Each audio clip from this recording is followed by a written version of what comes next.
శ్రీ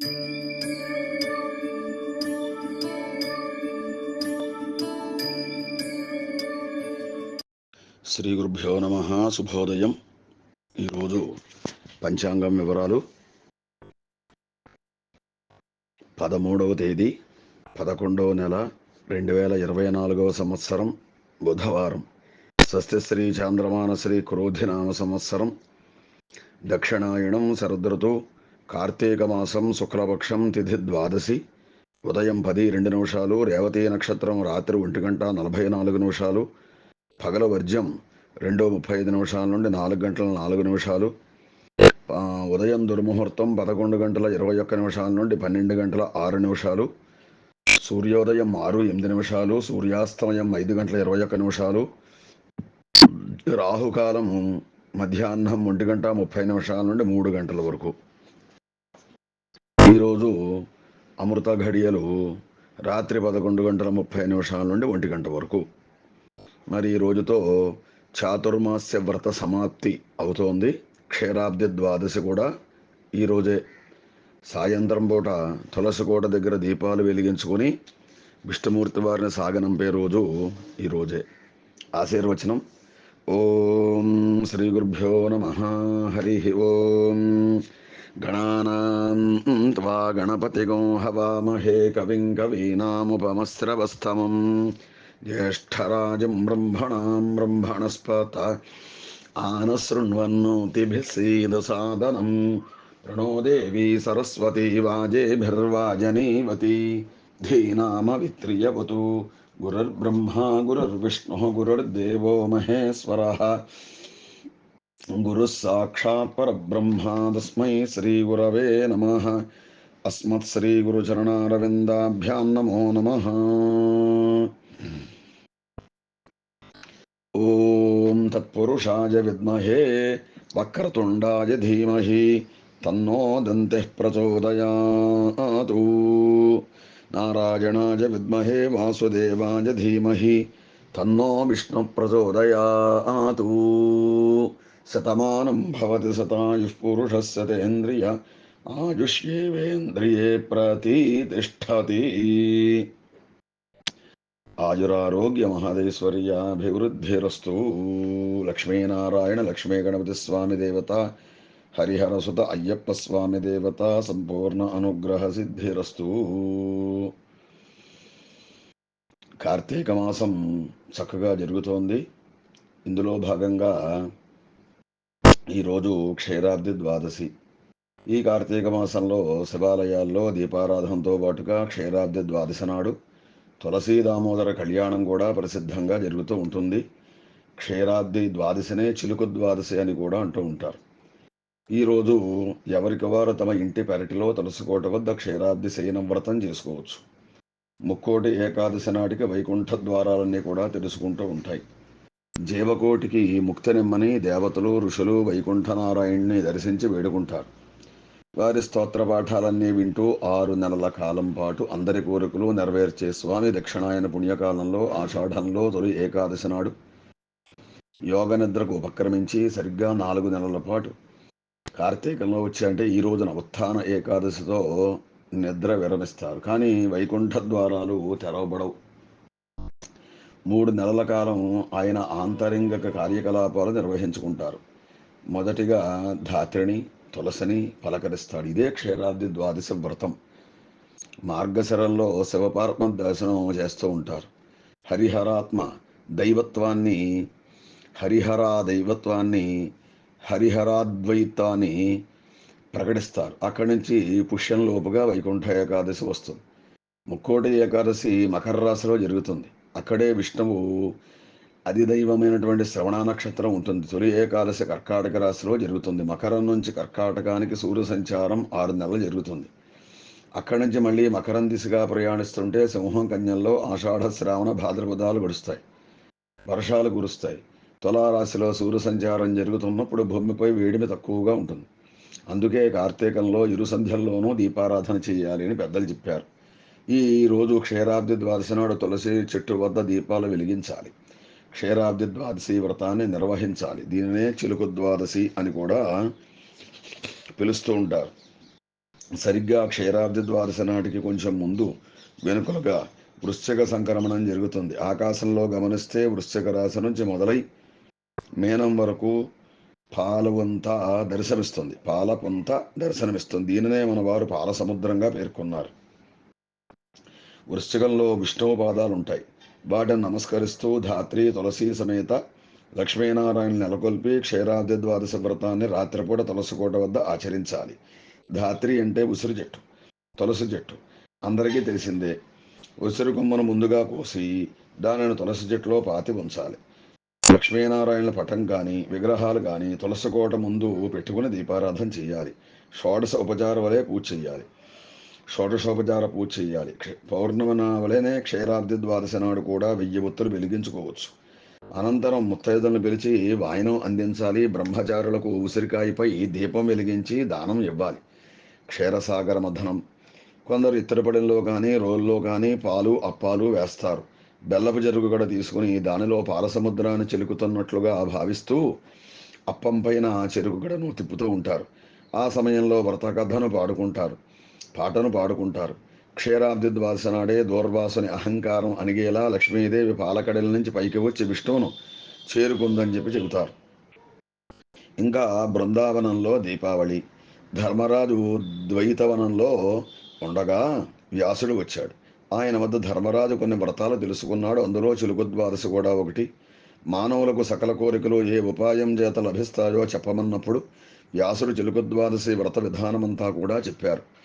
అలాగే దీపారాధన మహిమ, దీపదాన మహిమను చెబుతూ తులసికోటలో ఉసిరి చెట్టు దాని యందు లక్ష్మీనారాయణ చూచి బృందావనంగా భావించి దీపవంతులు పెట్టిన వారికి సకల పాపాలు పోతాయన్నారు. తులసి మొక్కను వేసి పెంచిన వారు దానికి ఎన్ని వేళ్లు పారునో అన్ని మహాయుగములు విష్ణులోకమునందు ఉంటారన్నారు. తులసి మహాత్యం. తులసి సేవా మహాత్మ్యాన్ని, క్షీరాబ్ది శయనం వ్రత మహాత్మ్యాన్ని తెలుపుతూ వ్యాసుడు ధర్మరాజుకు కథ కూడా చెప్పాడు. కాశ్మీర దేశవాసులైనటువంటి హరిమేధ సుమేధులనే 2 బ్రాహ్మణులు తీర్థయాత్రలు చేస్తూ మధ్యలో ఒక తులసికోటను చూచారు. సుమేధుడు తులసికి ప్రదక్షిణ నమస్కారాలు చేసి తులసి మాహాత్మ్యాన్ని పురాణాల్లో గల వర్ణనలను చెప్పారు. ఆ బ్రాహ్మణుడు అలా పలుకుతూ ఉండగానే ఆ వనంలోని ఒక చెట్టు పెళ్ళుమని విరిగి కూలింది. దానిలో నుంచి 2 పురుషులు వెలుపలకు వచ్చారు. దేవలోకానికి చెందిన తాము కామవరవసరమై చేసిన తప్పు వల్ల రోమస మహర్షి తపస్సుకు భంగం కలిగిందని, తులసి మాహాత్మ్యాన్ని ఉత్తముల వలన వినే వరకు చెట్టుతరలో బ్రహ్మరాక్షసులుగా పడి ఉండమని ఆయన శపించారు. మీ దయ వల్ల నేడు మాకు శాప విముక్తి కలిగిందని చెప్పుకొచ్చారు. మీరు కోరుకున్న తీర్థయాత్రా ఫలాన్ని ఇప్పుడే అనుగ్రహిస్తున్నామని పలికారు.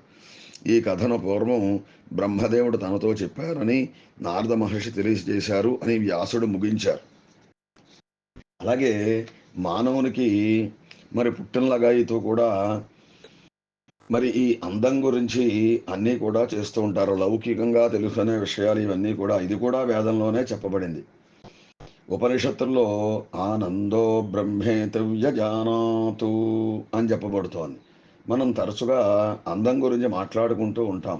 అసలు ఈ అందం అంటే ఏమిటి? కొంతమంది కవులు అందం గురించి కవితలు రాస్తారు. కొంతమంది గాయకులు చక్కని పాటలు పాడతారు. మరి కొంతమంది అందం గురించి గొప్పగా చెప్తారు. ఈ అంతుపట్టని అందం ఒక చిక్కు ప్రశ్న, ఒక సంక్లిష్ట వలయం, ఒక కఠినమైన ప్రహేళిక. భిన్నాభిప్రాయాలు ఉన్నా ఈ అందం గురించి ప్రేమ అని, పరిపూర్ణత, మంచి వ్యక్తిత్వం అని, ఆకర్షణ అని ఇలా ఎన్నో విధాలుగా చెబుతూ ఉంటారు.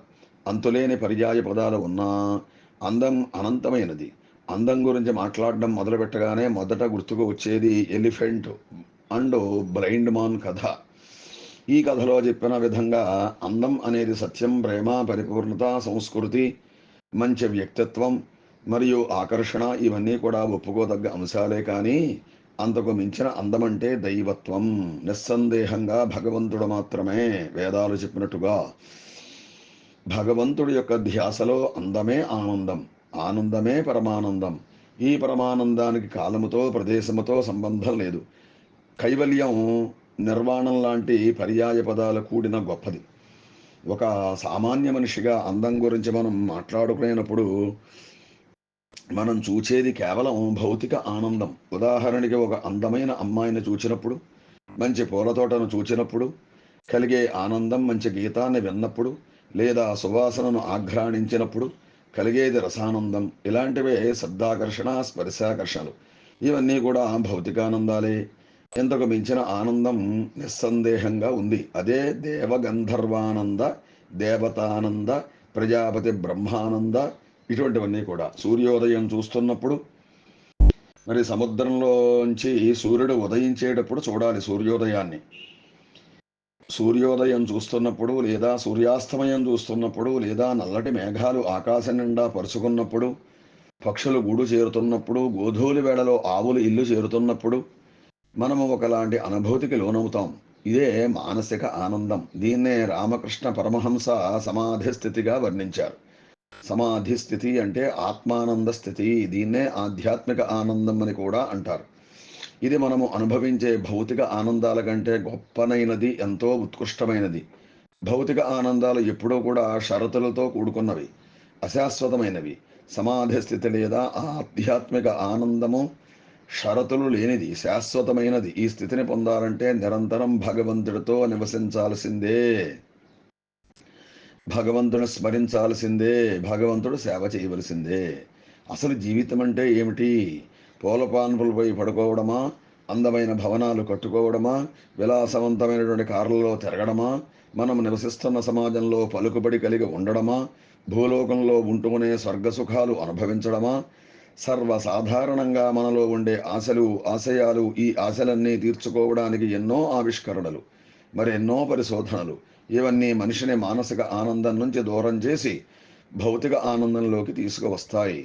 ఇవన్నీ కూడా నిజంగా మనిషికి ఆనందాన్నిస్తున్నాయా? 100కి 100 లేదనే సమాధానం చెప్పాలి. భౌతిక ఆనంద స్థితిలో ఆనందానికి హద్దు లేదు, నియంత్రణ లేదు, సంతృప్తి అసలే లేదు. ఈ సంసారికమైనటువంటి భౌతిక ఆనందంలో సుఖం, దుఃఖం, మంచి చెడు, పేద ధనిక అనేవి రెండూ ఎప్పుడూ కలిసే రెండూ ఉంటూ కూడా ఉంటాయి. దానితో ఒకటి కలిసే ఉన్నాయి. ఒకటైన వెంటనే మరొకటి మనల్ని చేరతాయి. భౌతిక ఆనందంలో వీటిని విడదీయలేం. ఈ భౌతిక ఆనంద స్థితి నుంచి మానసిక ఆనంద స్థితికి చేరుకోవడానికి ఎన్నో నియమనిష్టలు, మరెన్నో జపతపాలు అవసరం. ధ్యానం మరీ ముఖ్యం. వీటితో ధారణ శక్తిని తెచ్చుకోవాలి. తెచ్చుకున్న శక్తితో భగవతానందం పొందాలి. చివరగా మనం తెలుసుకోవలసింది, అందరమంటే అందమంటే భగవత్ స్వరూపం, ఆనందమంటే భగవత్ ధ్యానం. ఇవి రెండు కవల పిల్లలు లాంటివి. వీటితో కైవల్య స్థితిని పొందడం సులభం అంటూ వేదమంతా కూడా ఉపనిషత్తులు ఘోషిస్తూ ఉన్నాయి.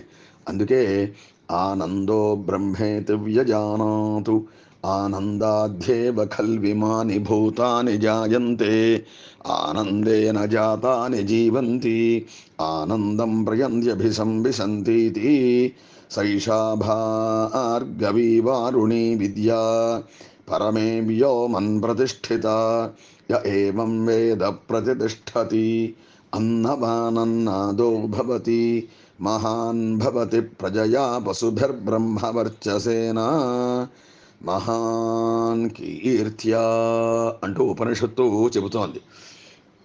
స్వస్తి సర్వే జనా సుఖినో భవంతు, సమస్త సన్మంగళాని భవంతు, సర్వప్రపంచస్య శాంతిరస్తు. హరిహరసుత అయ్యప్ప స్వామి దేవత, సీతారామచంద్ర స్వామి దేవత సంపూర్ణ అనుగ్రహ సిద్ధిరస్తు. స్వస్తి. కార్తీక పురాణం గురించి తెలుసుకుందాం.